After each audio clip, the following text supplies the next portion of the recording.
मेरे जैसे जो बच्चे होते हैं अल्लाह माफ़ करे वो भीख मांगते हैं। मैं एमफिल स्कॉलर्स हूँ। आपको ये कैसे हुआ, आप फिर कैसे जाती हैं, आप फिर कैसे चलती हैं, आप थकती नहीं है, मतलब इस तरह से क्वेश्चन मुझसे करते हैं। कुछ लोग कहते थे कि आप कैसे करेंगे, ये हमारा खड़े होने का काम है, ये हमारा सीटिंग का काम है। मेरे व्यूज़ को देख के आप वही लोग हैं जो मुझे बुला रहे हैं।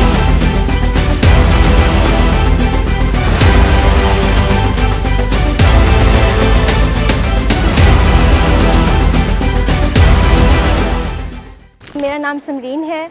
मैं मुल्तान की पहली व्लॉगर हूँ जो मतलब डिसेबल बहुत कम देखे होंगे आपने। मेरे जैसे जो बच्चे होते हैं वो अपने घरों में रहते हैं या अल्लाह माफ़ करे वो भीख मांगते हैं, लेकिन मेरे वालिदैन ने मुझे बहुत सपोर्ट किया। हाँ, शौक़ मुझे वीडियोस बनाने का, लेकिन मेरे अंदर एक हिम्मत, एक हौसला, वो चीज़ नहीं थी। डर था कि लोग क्या कहेंगे, लोग मेरे बारे में क्या कमेंट्स करेंगे। मैंने व्लॉगिंग यहाँ आके मैंने स्टार्ट की है। अल्हम्दुलिल्लाह हर कदम मुझे ना आगे कामयाबी की तरफ लेकर जा रहा है। मैंने बहुत सी जगह पे अपनी सीवीज़ ड्रॉप की हैं, लेकिन कुछ लोग कहते थे कि आप कैसे करेंगी जॉब, आप मतलब ये हमारा खड़े होने का काम है, ये हमारा सीटिंग का काम है, आप इसको कैसे फेस करेंगी, हमारे क्लाइंट्स के साथ कैसे डील करेंगे, कैसे उनको फेस करेंगी। मैं एक मॉल में गई थी, वहाँ उन्होंने मुझसे यही बात की।